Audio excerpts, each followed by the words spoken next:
Video में आपका स्वागत है। छुट्टियां चल रही हैं, उम्मीद है आप घर पर मौज मस्ती करते होंगे, लेकिन उसके साथ आपको पढ़ाई भी करती रहनी है और उसके लिए आपको इंग्लिश विद्या सर के साथ चैनल को ज्वाइन करना होगा और पढ़ाई करनी होगी। आज के वीडियो को स्टार्ट करते हैं। वीडियो में दिया है टू विद फॉर के कई सारे यूज जिसमें आप कंफ्यूज होते हैं, लेकिन इस वीडियो के बाद आप कभी भी कंफ्यूज नहीं हुआ करेंगे। तो टू सबसे पहले दिया है और टू का अर्थ होता है को। जब हम बात करते हैं कोई भी चीज किसी से जुड़ने जा रही हो, तब हम टू का यूज करते हैं। जैसे कि मैं पिताजी को पत्र लिख रहा हूं। अब यहाँ पर पत्र पिताजी से जुड़ने जा रहा है, तो I am writing a letter to father. I am writing a letter to father. मैं पिताजी से बात कर रहा हूं। यहाँ पर भी बात जो है, बात किससे जुड़ने जा रही हूँ? पिताजी से, अर्थात मैं पिताजी से कनेक्ट होने जा रहा हूँ, तो से आ रहा है, लेकिन हम फिर भी कह सकते हैं I am talking to father. अगला सेंटेंस दिया है टू, और इसके लिए टू का अर्थ होता है वाला। क्या अर्थ होता है? वाला।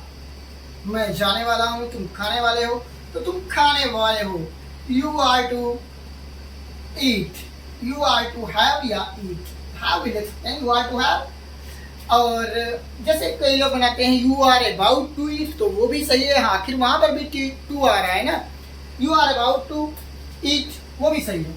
ये तो हो गया वाला। जहां पर वाला आ जाए, मैं जाने वाला हूँ, गाड़ी आने वाली है, वहां पर हम टू का यूज कर देते हैं। अगला है टू, और ये टू होता है जाने के अर्थ। जाना के सेंस में आता है।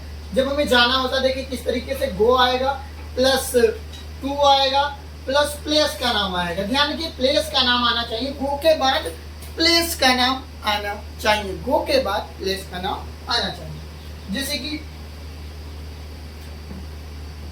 She was going to Lucknow. But हर प्लेस में आएगा, 99.9% प्लेस में आएगा। पर अगर होम आ गया तो हम टू नहीं लगाएंगे। वह घर जा रही थी, she was going to home गलत है, सी वाज गोइंग होम सही है। बस याद रखिए कि होम के साथ टू नहीं लगाना है। इतना तो याद किया जा सकता है। It is very easy. तो now come to the next point. The next point given is with. So I will start from the with and explain about the with। with का अर्थ होता है के साथ या साथ कह दें। मैं पापा के साथ जाऊंगा, बहुत इजी। हलवा, I will go with father, I will go with father, I will go with father. अंग्रेजों जैसे इंग्लिश बोलने का प्रयास कर रहा हूँ। I am trying to explain like English man. तो I will go with father। अब स्टार्ट करते हैं विद। अगला इसका अर्थ होता है से। इसमें क्या होता है, जब हम कोई टूल, जब कोई चीज हाथ में ऐसे, ये चीज हाथ में कोई चीज ऐसे पकड़ते हैं और उससे काम करते हैं, तो वहां पर विद आता है। जैसे मैं मार्कर से लिख रहा हूं, तो मार्कर को हाथ में पकड़ा हूं ना, ये एक इक्विपमेंट की जैसा काम कर रहा है। I am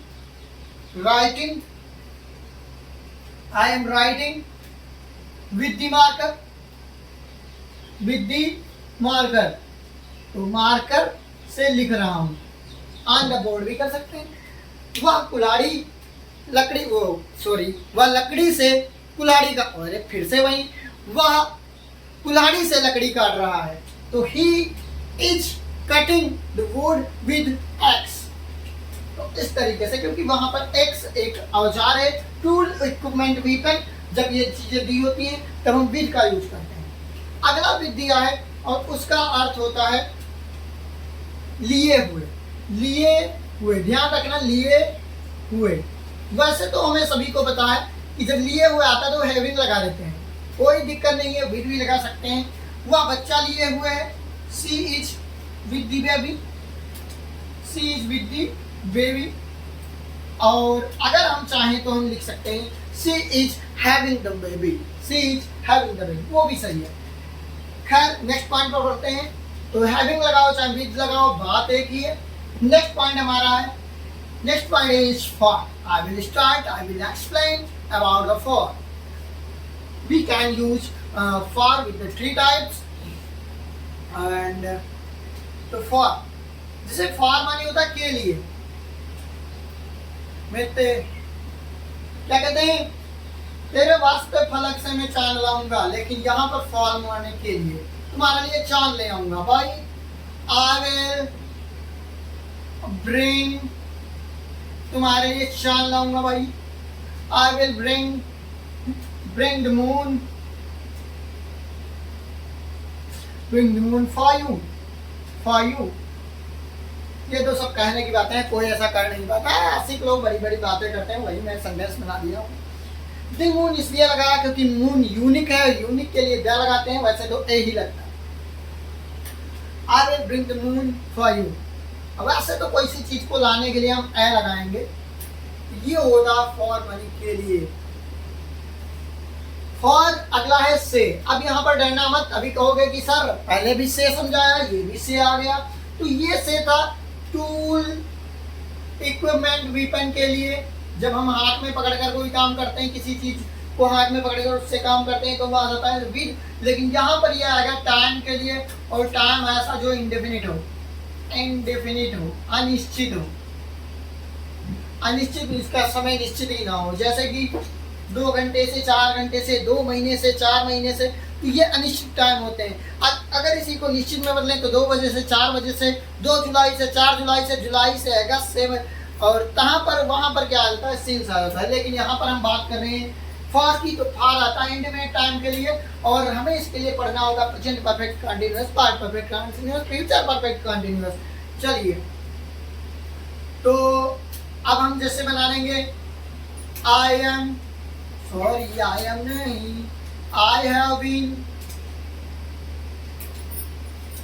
doing it, yeah, doing it for 2 days. 2 days मैं 2 बजे से, I mean 2 दिन से यह कर रहा हूँ, मैं 2 घंटे से प्रतीक्षा कर रहा हूँ। I have been waiting for you for 2 days, for 2 hours. तो ये इस तरीके से फॉर का यूज होता है। मैं 2 घंटे से खाना खा रहा हूँ। I have been having the food for 2 hours. अगला है फॉर, और ये फॉर यूज होता है रुपये में। अब कुछ लोग सोचेंगे क्या रुपये में फिट करके चिपका के देते हैं फार को, तो ऐसा नहीं है। जब हम कोई चीज़ खरीदते हैं, जैसे मैंने यह किताब 20 रुपये में खरीदी, कॉपी रख लें, 20 रुपये में कोई किताब नहीं मिलती, कॉपी मिल जाती 20 रुपये में। आई बॉट दिस नोटबुक को MB लिख दें। I bought this notebook for 20 rupees, for 20 rupees, RUPEES rupees.